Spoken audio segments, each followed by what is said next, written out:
juga kan. Ya, bayangin Pak Gus Dur aja bilang apa? Penipu. Ya, buka aja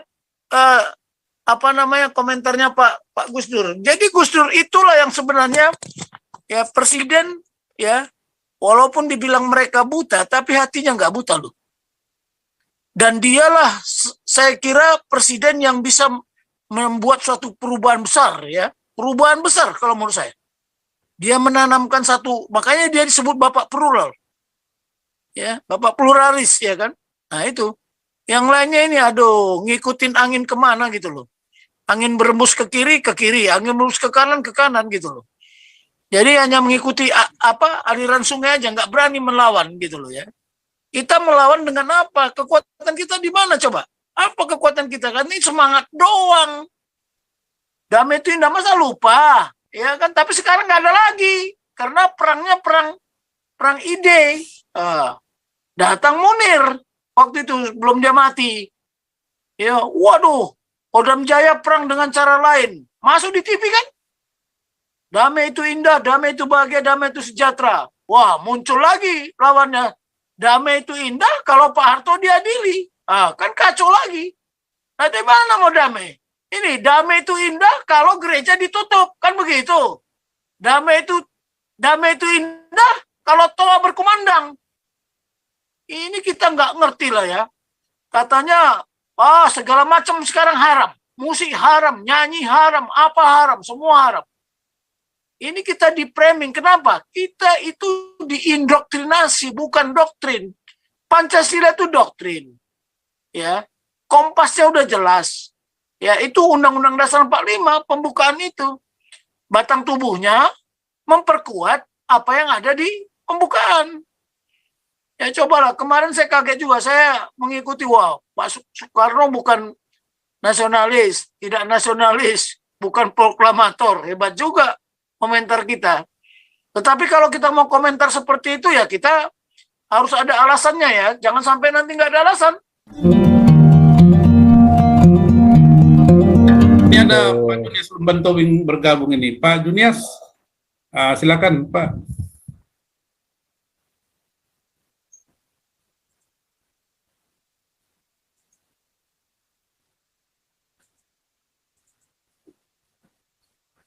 Oke, udah. Mantap. Jadi ginilah, toa itu apa artinya toa? Turut orang Arab. Turut aja orang Arab itu ya kan. Jadi begini, dunia ini tidak akan pernah bisa damai. Kenapa? Sudah nubuatan. Jadi kalau kita bicara damai, ya tidak akan mungkin sampai nanti si raja damai itu turun baru. Karena nggak ada raja damai di dunia ini. Yang namanya dunia, kerajaan dunia, mana ada? Dan itu udah dinubuatkan ya. Turunan si perempuan ini, turunan si ular, udah itu udah apa namanya? Ya permusuhan abadi. Nah tinggal kita ini, kita turunan si ular atau turunan si perempuan, itu aja. Nggak akan ada damai lah sampai dunia nanti akhir zaman, nggak akan ada damai kecuali kalau sang raja damai itu udah turun gitu loh. Itu satu ya. Kemudian yang kedua, masalah toa ini ya. Kalau di Australia nggak boleh itu, kok bisa dia nggak teriak-teriak? Mana boleh? Ya, beberapa negara itu nggak boleh. Kalau keluar itu bukan budaya kami. Karena agama itu budaya sebenarnya. Mana ada agama? Siapa bilang ada agama? Kalau menurut keyakinan saya ya, tidak ada Tuhan Yesus menciptakan agama. Bapa di surga pun nggak menciptakan agama. Dia menciptakan kerajaannya kok. Dia menciptakan konstitusinya. Dia menciptakan hukum-hukum yang Dia menciptakan perintah. Dia menciptakan aturan. Nggak ada, jangan salah. Makanya kita pun salah mau disebut agama Kristen kan. Nggak ada agama di mana, coba tunjukkan sama saya. Itu ya, kalau Alkitab kita itu dibilang palsu, ya Alkitab yang mana? Iya, Alkitab yang buatan Ella itu memang udah dipalsukan, memang itu. udah dirubah. Tapi coba kalau buka ahli Bible, coba padanannya gitu. Atau ambil yang dari Ibrani sana, yang bahasa Ibrani. Udah berbeda jauh. Hati-hati loh kita di framing sama mereka-mereka ini. Aduh, kenapa di Australia keluar dari negara kami? Begitu. Itu baru pemerintah ini apa artinya? Pemerintah itu artinya memberi perintah dong. Pemerintahan itu adalah orang-orang yang memberikan perintah. Nah, tapi nggak ada lagi sekarang, takut, ya kan? Takut. Nah, ini ya yang aneh saya lihat di Indonesia. Kok menteri bisa mengeluarkan keputusan itu loh? Padahal menteri itu hari ini diangkat, seminggu lagi bisa dicopot. Tapi peraturan dia bisa berlaku terus. Makanya kan saya bilang, sumpah presiden itu salah karena harus menjalankan undang-undang dasar dan perundang-undangan salah, terus bagaimana? Dia udah bersumpah. Jadi memang kalau kita mau koreksi lagi ya, kita mulai koreksi dari awal lah. Ya, mulai dari awal. Jadi begini, kalau menurut saya ya, kita udah salah kaprah semuanya. Tapi nggak mungkin ya, kita bisa berdamai sama mereka, nggak bisa, berat. Udah tidak mungkin bisa berdamai, apalagi ya udah dekat ini akhir zaman kok. Sudah dekat ini, zaman ini udah mau berakhir. Nanti zaman baru lah, biar tahu mereka itu. Masih ada toa nggak nanti kan? Jadi kalau menurut saya ya, tadi saya ngikutin, ya banyak Pak SK juga ngomong ya, 14 ciri-ciri iblis. Ya memang sudah begitu adanya, terus mau diapain? Bisa kita membami iblis-iblis itu? Mana kekuatan kita? Apa kekuatan kita di Indonesia? Sementara Amerika aja pun sudah digoyang kok, Inggris pun sudah digoyang. Lihat hati-hatilah, memang menggurita mereka ini, sudah menggurita. Karena apa? Mereka memang punya konsep. Dia bukan negarawan, bagaimana memikirkan supaya kekayaan bumi persada Nusantara ini yang dimiliki Ibu Pertiwi ini bisa diwariskan kepada next generation. Tidak, mereka mau merebut. Gak ada, itu warisan itu adalah milik kami. Nah, udah berepot lah urusannya. Udah repot urusannya. Tetapi Tuhan adil kok. Ya, Tuhan adil. Bahwa yang kaya-kaya itu justru yang tanahnya subur, yang tanahnya mengandung mengandung potensi sumber daya yang seperti emas, seperti apa segala macam, malah banyak bukan di daerah mereka. Bukan di daerah mereka, saya beritahu aja. Oke lah, Aceh punya gas alam. Tapi Kalimantan juga punya, Bontang. Ya, jadi kalau menurut saya ya, masalah toa ini memang aduh ampun dah. Apa harus teriak-teriak baru Tuhan mendengar? Enggak lah. Dalam hati aja kita bisa ngomong dalam hati aja Tuhan juga dengar kok. Apa harus teriak-teriak? Ini pertanyaannya, itu itulah, tapi itu ajaran mereka. Terus mau bagaimana? Itu makanya, itu kan konsepnya di Arab sana. Makanya toanya mereka itu turut orang Arab kan gitu. Jadi menurut saya, ya kita mau kembali ke kerajaan Tuhan atau kita mempertahankan negara kesatuan Republik Indonesia ini yang sudah carut marut begini. Nah, mereka kan ingin memimpin negara ini. Ingin mengambil harta warisan negara ini. Jangan sampai diambil oleh yang minoritas. Padahal tidak ada ketentuan itu di Undang-Undang Dasar. Diwariskan kepada seluruh untuk kesejahteraan rakyat. Pertanyaan, rakyat kita udah sejahtera nggak? Makin hari makin miskin kok. Makin hari makin miskin. Makanya jangan banyak ngomong. Kemarin kan saya bilang, hati-hati. Wah, nanti Indonesia 5 besar. Apanya yang 5 besar? Karena membuat rencana itu boleh-boleh aja, tapi harus ada peranggapan kan. Sekarang kalau terjadi perang dunia ketiga nanti gimana? Hah? Perang dunia ketiga, apakah kita tidak berperang? Aneh-aneh ya. Kita lihat kejadian situasi yang berkembang saat ini, coba ya. Israel dimusuhi, dibela Palestina. Tapi kenapa Rusia nggak dimusuhi? Karena Rusia membela Palestina, kan itu persoalannya. Karena Rusia musuh Israel. Dan itu udah dinubuatkan loh ya. Sudah dinubuatkan dari utara itu loh, yang menghancurkan Israel. Ya, dari mana coba? Baca Ezekiel itu, apa, Ezekiel 38, 39 itu. Baca, dari utara, dari timur, dari barat, dari selatan. Siapa mereka-mereka itu? Nah, makanya itu udah dinubuatkan. Sama dengan kita sekarang. Nggak akan ada damai. Karena itu permusuhan abadi. Ya, jangan-jangan kita sendiri pun memang banyak pengkhianatnya kan gitu. Jadi kembalilah, kita kembali ke apa yang dia apa. Tinggal tunggu sajalah. Saya kan udah sekali bilang bahwa kerajaan Tuhan itu ya the invisible kingdom, but visible. Kalau tidak, ngapain kita bertuhan? Nah, kalau Tuhan bilang mati, ya mati. Nah, kemudian besok adalah hari Paskah, Jumat Agung. Mari kita sebarkanlah bahwa mereka bilang apa? Tuhan Yesus diserupakan, Tuhan Yesus tidak disalib, ya kan? Masa Tuhan Yesus bisa mati? Macam-macam aja lah komentarnya mereka. Tapi bagaimana kita memberikan pencerahan kepada mereka? Seperti Israel dan Palestina ini menggebu-gebu itu, ya. Orang Israel sendiri bicara tentang masalah sejarah Arab, sejarah Palestina Israel. Ibu Moniker juga, ya, Ibu Monik juga, Monik Riker itu dia terus tidak berhenti dia menyampaikan bahwa sejarah Arab dan Israel. Oh, memang jelas kok. Makanya kita mau pakai Holy Bible atau yang lain. Bayangin ya, satu-satunya negara yang namanya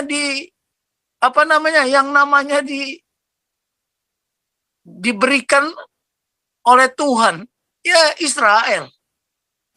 Satu-satunya tanah perjanjian antara Tuhan dengan bangsa pilihannya, ya Israel. Jadi kalau kita musuh Israel, makanya ini Indonesia ini kacau ya. Katanya non-blok, mau bela bebas aktif, kok ternyata memihak. Kalau kita mau cinta damai, ya kita yang menjadi penengah. Bagaimana mendamaikan? Itu baru jagoan. Emangnya sudah 70 berapa tahun kita membela Palestina? Emangnya bisa kita bela Palestina? Dengan apa? Dengan omong? Dengan osa, kata orang Batak. Dari mana? Napasnya bau semua kok. Oke lah, itu aja saya bisa komentari. Dari tadi saya ngikutin aja. Kemarin pun saya ngikut. Sakit-sakit saya coba ikut ya. Ini coba tadi saya lihat, waduh ini bicaranya begini, ya kita bicara Toa, Galarua bicara agama, ya sekarang yang paling berat memang perang ideologi. Ideologi itu bukan hanya Pancasila. Hati-hati loh, ide, namanya ide, perang ide. Idenya mereka seperti itu, idenya kita seperti apa? Idenya nasionalis seperti apa? Betulkah? Saya ragu ya sekarang ini, Pancasila itu hanya diucapkan aja kok. Kualitas implementasinya nol. Ya, mana buktinya? Nah, tadi Pak Robert ngomong Pak Jainul Bintang, saya mendampingi Pak Jainul Bintang cukup lama loh ya. Beliau itu 5 kali jabatan bintang 3, tidak sempat bintang 4 coba. Sementara yang sekarang ini bintang-bintang 4 ini, aduh nggak tahu lah kualitasnya kayak apa.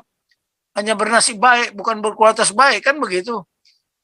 Lihatlah ini jenderal-jenderal polisi, berapa banyak jenderal polisi ini hukuman mati coba. Gila apa ini negara ini? Makanya saya bilang, aduh hati-hatilah. Sibuk dengan pangkat, sibuk dengan apa, tapi nggak sibuk dengan PR. Ya kan? Waduh, macam-macam lah. Coba kalau dites mereka. Benar nggak dia seorang jenderal? Saya kadang-kadang ragu juga saya. Ya? Benar dia seorang jenderal? Belum tentu. Hanya gara-gara nasib baik aja. Jadi bagaimana lah kita mau damai ya? Nggak mungkin lah, saya kira berat. Paling perdamaian hanya di atas kertas saja. Di dalam hatinya enggak. Yang penting damai dalam hati ya. Damai dalam hati. Dulu saya waktu jadi danmen di Jakarta, ya muncul itu yang saya waktu itu panglimanya kebetulan Pak Bibit Paluyo. Ya Pak Bibit Paluyo Pangdam sibuk antara bagaimana ribut di Jakarta itu ya antara mahasiswa dengan Gus Dur disuruh mundur, Gus Dur mundur. Nah, tidak ada kedamaian. Saya coba supaya tidak meletus timah panas. ya jangan sampai meletus pipa panas kasus yang sebelumnya itu loh, yang terjadi ada mahasiswa mati. Saya bilang sama Panglima saya, Pak, kita berperang dengan perang spanduk, Pak. Jangan perang dengan timah panas. Hari Minggu saya pulang gereja, kebetulan yang saya habis mendengar khotbah Pak Purba atau siapa waktu itu dekat resimen saya, dia bilang apa? Damai itu berasal dari Bapa yang ada di surga. Jadi kalau kita ingin damai, ya kita memang harus komit terhadap perdamaian. Saya dipanggil sama Panglima waktu itu, rapat jam habis gereja, kira-kira jam 1 ke rumahnya, rapat semua para asisten, semua para komandan. Saya terakhir bilang, coba pendapat Kolonel Tobing, masih kolonel waktu itu saya danmen. Udah Pak, kita perang spanduk. Saya sarankan 14. Ya, damai itu berasal dari Bapa yang ada di surga, ya Tuhan lah yang Maha Esa. Ya, damai itu indah, damai itu bahagia, damai itu sejahtera. Itulah yang muncul dulu kan di sepanjang ibu kota, itu yang tertulis. Damai itu indah, masa lupa? Ya kan, tapi sekarang nggak ada lagi karena perangnya perang ide. Datang Munir waktu itu belum dia mati. Ya, waduh, Kodam Jaya perang dengan cara lain. Masuk di TV kan? Damai itu indah, damai itu bahagia, damai itu sejahtera. Wah, muncul lagi lawannya. Damai itu indah kalau Pak Harto diadili. Kan kacau lagi. Nah, di mana mau damai? Ini damai itu indah kalau gereja ditutup, kan begitu. Damai itu indah kalau toa berkumandang. Ini kita nggak ngerti lah ya. Katanya, segala macam sekarang haram. Musik haram, nyanyi haram, apa haram, semua haram. Ini kita di-framing. Kenapa? Kita itu diindoktrinasi, bukan doktrin. Pancasila itu doktrin. Ya, kompasnya udah jelas. Ya, itu Undang-Undang Dasar 45, pembukaan itu. Batang tubuhnya memperkuat apa yang ada di pembukaan. Ya cobalah, kemarin saya kaget juga, saya mengikuti, Pak Soekarno bukan nasionalis, tidak nasionalis, bukan proklamator, hebat juga komentar kita. Tetapi kalau kita mau komentar seperti itu ya kita harus ada alasannya ya, jangan sampai nanti nggak ada alasan. Ya, sampai saya nggak ada alasan. Oke lah Pak Santiamer, ini udah malam, saya mau komentar panjang lebar nanti nggak selesai ini. Itu aja yang saya bilang, ya Toa, turut orang Arab, ya kan? Ya banyak perubahan-perubahan akhir-akhir ini yang membuat ya kaum minoritas itu terseret kepada apa? Kepada framingnya mereka. Makanya jangan mau di-framing. Biarkan aja sampai kapan mereka kuat. Ya, nggak mungkin Tuhan tidak mendengar. Nggak mungkin Tuhan tidak melihat. Itu aja. Kita lihatlah nanti sampai akhir zaman ini. Siapa yang jadi pemenang. Nggak usah repot-repot lah kalau menurut saya. Biarkan aja mereka. Nanti mereka masuk sendiri ke kuburannya mereka sendiri yang mereka ciptakan. Ya kan? Ya tadi Pak Robert bilang, Pak JK. Banyak sekali lah. Bukan hanya Pak JK aja. Ya, banyak. Bahkan ya, bayangin Pak Gus Dur aja bilang apa? Pak nipu. Ya, buka aja komentarnya Pak Gus Dur. Jadi Gus Dur itulah yang sebenarnya ya presiden ya, walaupun dibilang mereka buta, tapi hatinya nggak buta loh. Dan dialah saya kira presiden yang bisa membuat suatu perubahan besar ya, perubahan besar kalau menurut saya. Dia menanamkan makanya dia disebut Bapak Plural. Ya, Bapak pluralis ya kan. Nah itu. Yang lainnya ini ngikutin angin kemana gitu loh. Angin berembus ke kiri, angin berembus ke kanan gitu loh. Jadi hanya mengikuti aliran sungai aja, nggak berani melawan gitu loh ya. Kita melawan dengan apa? Kekuatan kita di mana coba? Apa kekuatan kita? Kan ini semangat doang. Kita hanya punya semangat. Ya. Ya jangan berhentilah. Itu aja lah. Kita banyak talenta kok. Nggak usah takut. Ya, karunia Tuhan ada sama kita. Ya, dengan talenta. Sama dengan orang Israel itu. Yang disalahin penjajah. Kemarin siapa yang menjajah, siapa yang dijajah. Tanah itu perjanjian Tuhan. Kalau memang kita berdasarkan Pancasila, ya kita harus mendukung. Bukan Israel nggak memberikan kemerdekaan. buat Palestina. Yang tidak mau merdeka itu siapa? Mereka sendiri kok. Kok kita ikut-ikutan cawi-cawi? Udahlah. Yang minoritas tetap aja berdoa. Itu aja lah udah. Terima kasih Pak Junias. Jadi kau bilang kau menang debat lawan domba yang sesat. Kau bilang banyak yang tobat.